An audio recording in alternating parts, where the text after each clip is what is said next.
Hi, I'm Robert Engel, historian at Great Camp Sagamore, and I'm here to introduce 3 new specialty tours.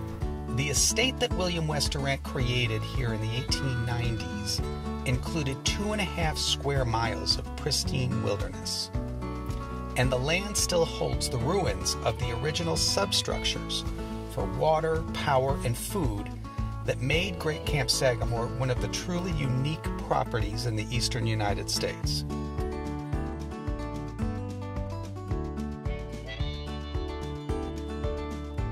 We are at the start of the first of our 3 new tours. This one's called Water Flowing to Great Camp Sagamore. And this is going to be part easy uphill bushwhack, part history lesson, of course, but also part science lesson, physics lesson. Water flows downhill, and you need a hillside to have pressure down at the camp. And so we have a little hill to climb up to this remaining infrastructure that's part of that old system. So, let's go.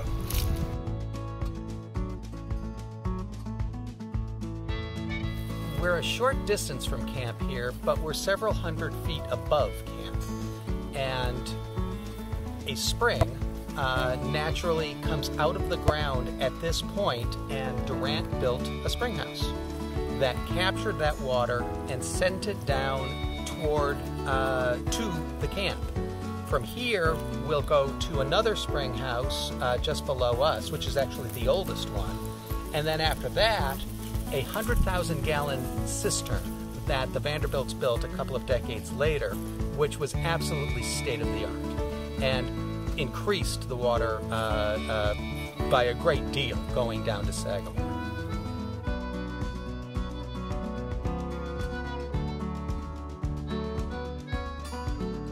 The tour lighting Great Camp Sagamore leads to the 1914 hydroelectric powerhouse, designed by Thomas Edison, who possibly sold it to the Vanderbilts.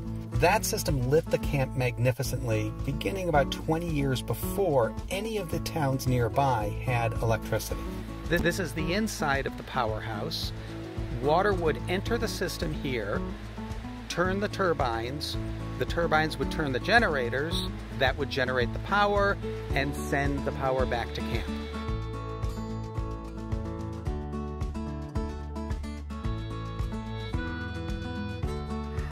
This looks like natural Adirondack wilderness here, but the trees are very stunted and thin. What was here 50 years ago was a clear field that was the Sagamore Farm, established by William West Durant when he built the camp. This was the place where they grew the potatoes, the root vegetables, there was an orchard, and the cows grazed here in the warmer months. But this is the site of it. In fact, right over here is a place where a building stood, and now there's very little left of it. This is the sugar house for Great Camp Sagamore.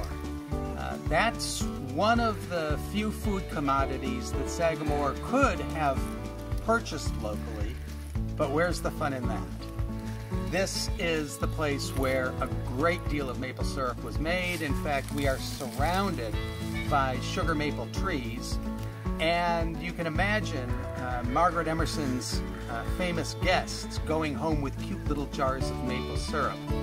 I hope you enjoyed that brief overview of our 3 new tours, and really hope to see you here for the real thing this season, and it's going to be a lot of fun. Hope to see you.